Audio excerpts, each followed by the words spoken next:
you with some content for the YouTube channel. This is actually the first video that I've made in a long time on the YouTube channel, but I was asked by my friend Kyle basically when to leave the lane as a support or when to stay, because he's running into situations where either he leaves and then his carry's mad that he left, or he stays and then the carry's upset that he's staying because he wants the solo XP, and anyway, so he's getting flamed by his teammates for not knowing when to leave the lane, when to stay in the lane.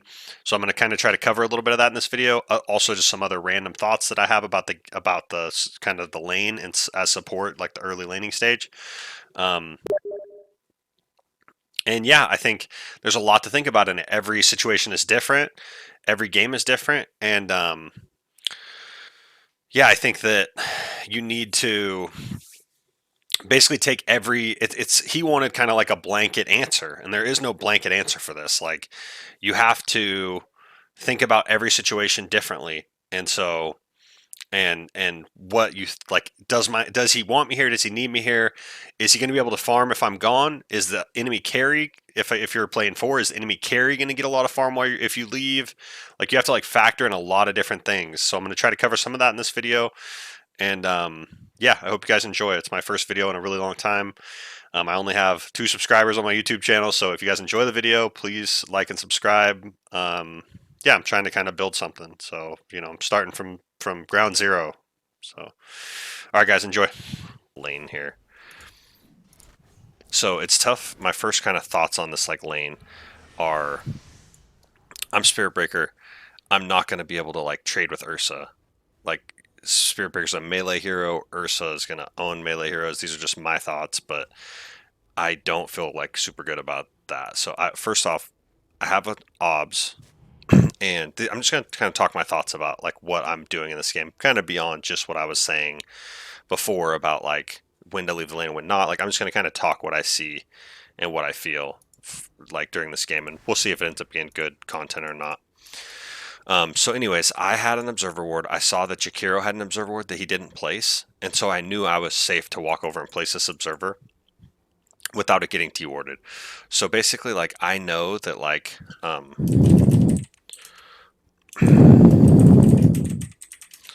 so basically I know that I know that there's no way that he's going to know I placed this observer. So at 1 minute, I walked over and bought. I didn't have a sentry. I didn't start sentry because I'm playing position 4 and I went boots first, which whatever. So I didn't have sentry gold. So I walked over at 1 minute. I blocked this camp, and then I see that Jakiro has this ward, so I know that I'm safe to come place this ward, and then maybe I'll see him place his ward because I have that vision up there. So anyways, that's just kind of my thought on the warding situation. I never normally would walk over and place that ward like that because I don't know where his ward is, and I don't want to give him a free D ward. So I only did that because I saw that Jakiro had his observer ward there. And so I also know he doesn't have a sentry because I'm looking at his inventory. And so I know that I can just keep this camp blocked. He's not going to be able to unblock it right away. And then, yeah, I'm going for this pull here. And then in the same time, I'm trying like my hardest. I'm trying to let Necro get some solo XP because I know that in this, Necro's a hero that likes solo XP. That's why a lot of times you see him in the mid lane. He wants solo XP, and he thrives off of the levels. So I want to let him get as much experience as possible. That's like a big thought to me. But also, like, Spirit Breaker's kind of useless level 1 with just charge. So like, I also wanted to get Leech level 2 to get the bash, but now I don't really want to take more of his XP than I need to. So anyways, I get the pull off. I'm trying to get Ursa out from under his tower. And as you can see, like, Necro's got like a good or a little XP lead over Ursa. And yeah, this lane's going pretty good, I think, for us. I mean, Ursa's like farming, but like, what can I really do as a Spirit Breaker against an Ursa anyways? Like, I can't walk up and just hit him. Like, I don't trade well against him. Like, it's a bad situation. And he's got a Jakiro behind him, so I'm basically not wanting to trade with Ursa in this situation. So like, I'm doing other stuff. Like, I blocked this camp at minute 1, I warded, I pulled this camp, and then I came and blocked this with the sentry, and I'm like harassing Jakiro to keep him off Necro because I can't really do anything to Ursa. So like these are all things that I'm just like thinking about right here, and I'm praying for this bash so I can kill this Chikiro, but I didn't get it. So oh well, feels bad. But yeah, I think right now we're happy with the lane, but like Ursa's also farming. But like I don't really feel like I can stop Ursa from farming by being there. So I'm kind of trying to just like stay out of his way. I come top here to get the 4-minute rune because, like I said, Necro likes solo farm. I knew that he had a point in his Ghost Shroud, and as long as he has a point in his Ghost Shroud, he's never going to die to Ursa. So like when I'm talking about the question I kind of started this video with was, when do I leave my lane or when do I stay because the guy needs me? Every situation is different. You can't just put a blanket statement on it. But I'm going to look at this situation and say, okay, Necro likes levels. He has a point in Ghost Shroud. He's up against an Ursa, so Ursa actually can never kill him. Like Ursa can't threaten him because if Ursa goes on him like super hard, he just presses his Ghost Shroud. Ursa can't attack him, so like he's not actually threatened. So like, why would I need to be there? Because if I'm there, I'm not really stopping Ursa from farming anyways. Because Ursa's gonna outtrade the fuck out of me in this matchup with Ursa versus as me being Spirit Breaker. So I basically just I'm leaving him on purpose and letting him get solo XP and sacrificing my levels in the process, but I'll catch up my levels later. So I was doing all those things I was showing you guys. Then I come up here, I camp this rune for Ember. Ember's getting slapped mid, like slapped silly by this Quap, which shouldn't happen, but I'm kind of assuming that I think Quap's there was 6 Immortal players in this game, and I think Quap was Immortal, and I think that Ember was like Divine. So I think that he's just I think that Quap's just a better player.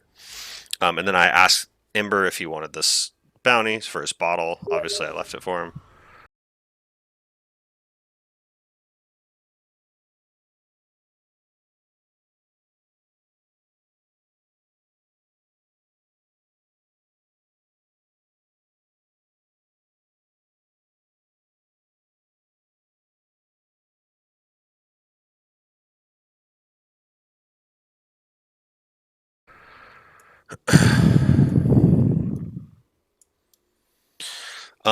So anyways, I'm just level 2. I'm totally happy with letting my Necro just do his thing up here. Like, he's going to trade farm with Ursa.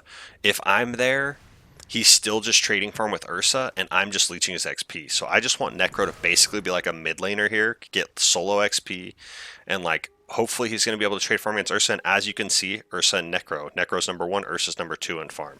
So like, this is exactly what we want to be happening right now, because I can't really change the state of that. So now I'm running bottom, like trying to get stuff done here. I steal their bounty.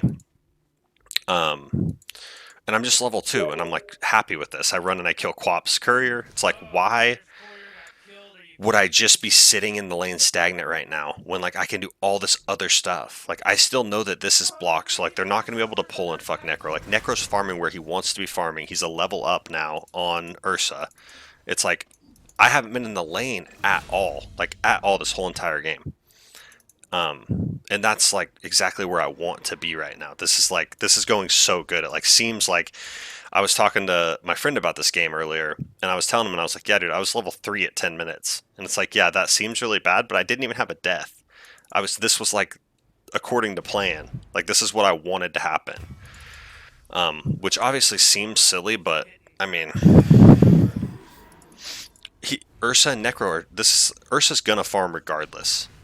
Like, me being there's not helping, so Necro, I don't know, I just feel like this is perfect. This is like exactly what I want. I want my Necro farming this lane against Ursa, and me being there's not going to really change the circumstance. So we're Abby. I'm an Abaddon specialist, so they should be afraid.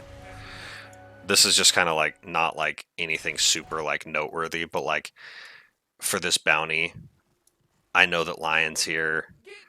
I'm telling them that I'll shield them if they get stunned, and I'm spreading the way that like I spread out there from my other allies. It's like, so Lion can't stun us. Like, obviously a conscious thing where like I'm trying to spread from these guys so that if they stun, I can shield immediately and we can still get the bounty and maybe kill them or something. It's kind of good. I remember that at the time where I was like, ooh, that was a nice split that we did there, so that Lion couldn't stun any of us more than one of us. So normally when I'm playing position 5, I like to start triple sentry. So I always go triple sentry. If no one else buys a sentry, I buy all three. I usually just buy them all three right after I pick, so nobody even has to worry about it. Um, but yeah, I always go triple sentry. I always give one to mid, and I always give and then sometimes I'll keep two for bot. Sometimes I'll give. Recently, I've actually been giving one to top so that they can block the small camp if they choose to. But there's one thing I wanted to talk about here is this ward. I always like I always run and place this ward now if I get the ward for bottom. If the offlane really wants it, I'll give it to them. But like if they don't ask for it, I will place this ward. If I'm on Radiant side, I'll run and place this ward here right away. If I'm on Dire side, I'll run and place this ward right here right away. And I feel like this ward is so good, in my opinion, because I know that I can beat them to the ward. So I'm going to get this ward up and they're not going to be able to see it. So there's no chance it's going to get dewarded unless like they show up. I telegraph the ward by like attacking them or showing them that I have vision there, something stupid. Somebody does something stupid. They're not going to know we have vision there. And like a lot of times I'll get a lot of information from this ward. So like I'll see either I'll see like sometimes you'll see people on it. Sometimes you'll see them run up to place this block right here. They'll run up to block this, and then I'll see that it's blocked right away, so I can unblock it before the 1 minute mark. Which I always try not to telegraph that too, because if I do like walk over and do it right away, then they know. Sometimes I'll see them walk up and place an observer. It just like gives a lot of information. But like if I place it like down here, I feel like a lot of times it ends up getting deordered because it's hard not to telegraph that you have a ward there. It's really, really hard. Like it's really hard to not telegraph wards or not have your ally telegraph the ward if you place it right here. And, you know, a lot of times I feel like this ward just gets dewarded, where this ward will never get dewarded. It doesn't give you as much information once the lane starts, but I like the information it gives you at the beginning, and then it also like it does like show some movement and stuff too. So like I don't know. I kind of go back. There is like a part of me that's like maybe it doesn't give me enough information during the lane, but I like the information it gives me. Just that's how I feel about it. I like it. I think it's good. So I like to place that ward. Then I play Abby a lot, so I have a lot of experience. I always run in and trade with my shield. It's always beneficial. Like it always like ends up being good. But yeah, I really like that ward, and so I know this lion has a ward too. And at this point, I'm not sure if he's placed the sentry or not, but you also see it on this ward. So like right at 1 minute, like if I can just look on my minimap and see if this camp spawned or not. So that always is helpful because you always want to time stuff really efficiently. So like that camp spawns at 1 minute. I want to make sure I'm getting over there right at 1 minute and 17 seconds to pull it, like right on time. I pull it and I go. Now, if I on this ward see that this camp didn't spawn, then I know, okay, there's a sentry blocking that because Lion wasn't body blocking it. So I have to go over and deward it, but I don't have to go deward it right away. I just have to go deward it before 2 minutes. So like I have to choose when the right time is to do it. If I want to go pull, I have to go make that pull right at 117. I have to be there. But if I'm not pulling, if I have to just go deward, I just have to do it by 2 minutes. So keep that in mind. You don't have to go deward it right away. You can actually wait until you need to.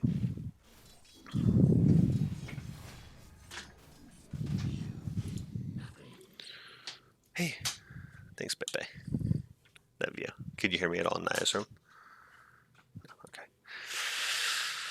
Okay. Okay, so yeah, I'm just running at them and just doing ABBA things. With ABBA, it's like I'm always like running at them. I didn't make it over to make this pull, so then I decide, okay, so this is where like you always just got to know, like if you can't make it to 117, then you need to make this pull or try to. And so right here, I tell Luna, I'm like, hey, cut Lion off when he comes for this. I'm telling him on comms because a good Lion is going to stop this pull. He's going to cut down like this, and I want Luna to step up right here and stop him. But he doesn't. And so like I actually was like annoyed with him. Actually, you see I pinged it right here. I'm like, hey, stop this Lion if he comes up, which I don't know, I guess this Lion's like not very good. But anyway, so I tried to ping him to get him to stop this, but instead Lion ends up stopping the pull because Luna didn't step up like I asked him to. But we actually ended up killing Lion, so whatever. It ended up working out, but still, it wasn't like...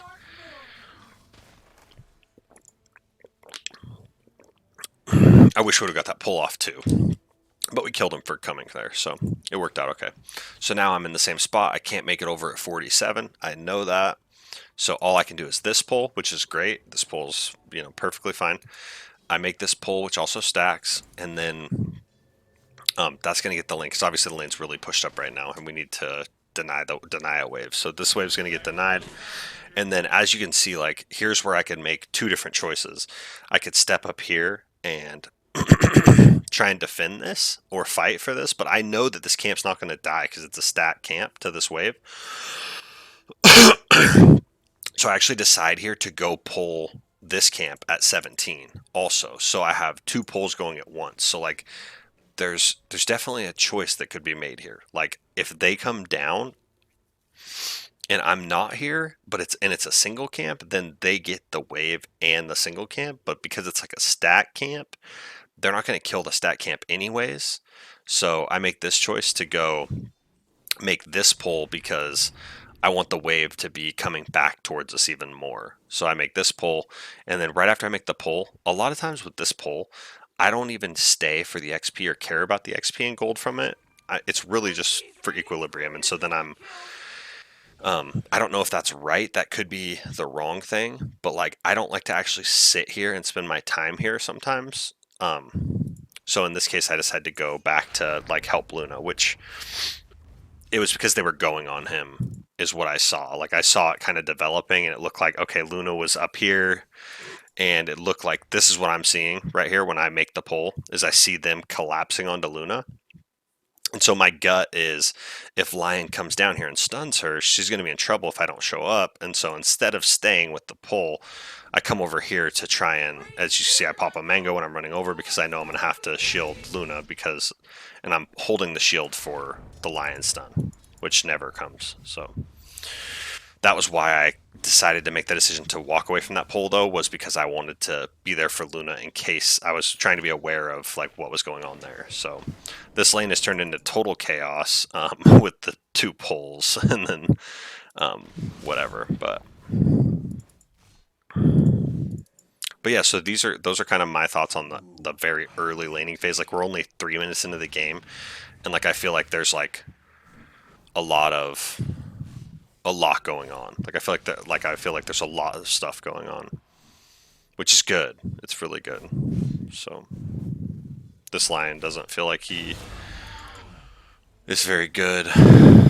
No flame, but yeah. So we kill Lion, and then at this point, it's like, okay, if I walk over to make this pull right now or this pull, it's like maybe that's okay. I guess this is the only pull I can make. But like, do I let Night Stalker stay in this lane when he has no support? Like he's 1v1 against Luna. So I'm wondering. I don't really remember. I think I go after him though. Okay, I go to make the pull. But like in this case, maybe I should actually be walking up to hit Night Stalker there. But actually I think the pull's good. I think the pull's good. And I make the pull. I'm right there to shield Luna, which is great. Playing a little bit crazy there. That was a little one step too far walking into the tower range. I got punished for it a little bit. But yeah, I think that I think overall we're like happy with how this lane's going though. Well, yeah, Luna and Night Stalker are even, but Luna's 101, I'm 101, so she's going to be ahead in net worth for sure.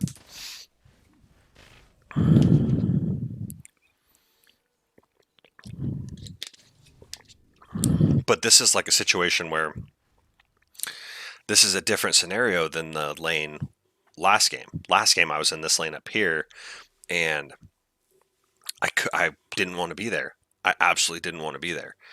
And in this game, I need to be here. Like I'm making the pulls I need to make and stuff, and I sense that he had a ward here. There was I remember at the time, like, He did something that tipped the ward. Because I knew he had a ward there. I don't remember exactly. I thought he had too much range or something to get that attack from what he should have had. And so I'm like, okay, he's got a ward, and I instantly get the D ward on it. But he stopped the pull. But yeah, I'm feeling pretty like. I remember in this game, I was feeling like pretty good about how this lane was going. Like it felt like Luna was getting good farm. Like we're both, we're 2-0 in the lane. They're Lions 0-2.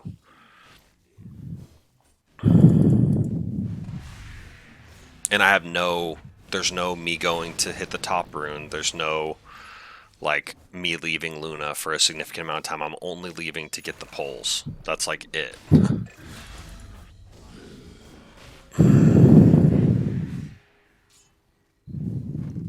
Kill Lion again. So now Luna's 2-0.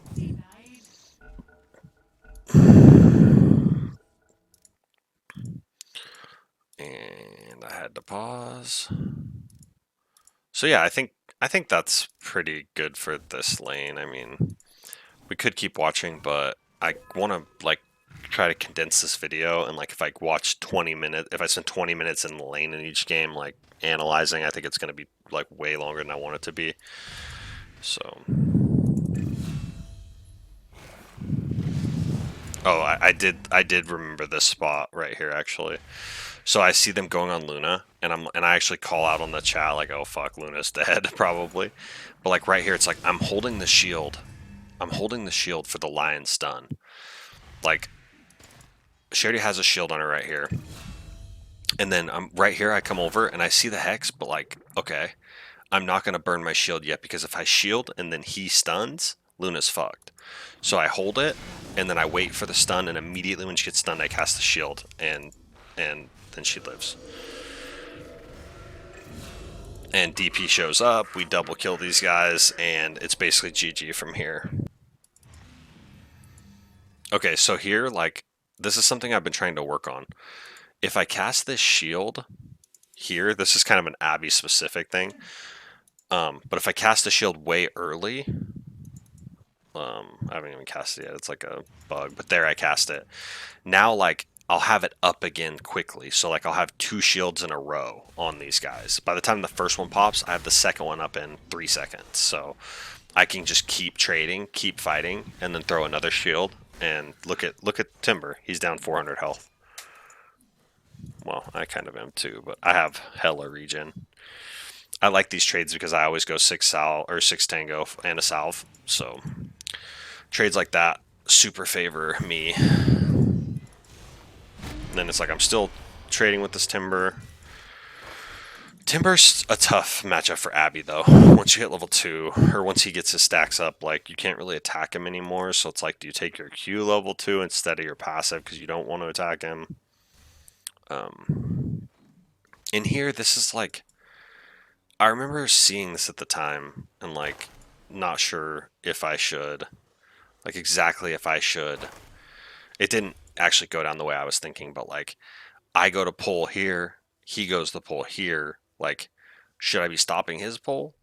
But it actually, no is the answer because his pull didn't work and mine did. So, and this is the same, as you can see here, like I'm in the same mindset that I was talking about last time where like I make the pull and then it's like I see them collapsing and I'm like, okay, do I need to go help PL? Do I need to go help PL?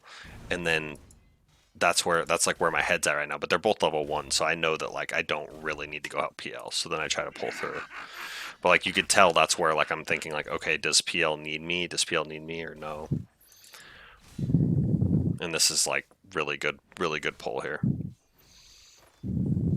So feeling pretty good so far about this lane.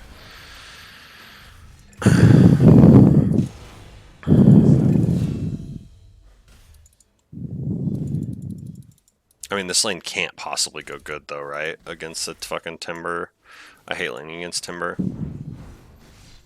But we see Timber kind of by himself there, so this is kind of a good go on SB. And as you can see though, like I just have no fear. Like I have no fear when I'm playing Abby against like heroes like this. It's like, what are you gonna fucking do? Like, I don't know. I just feel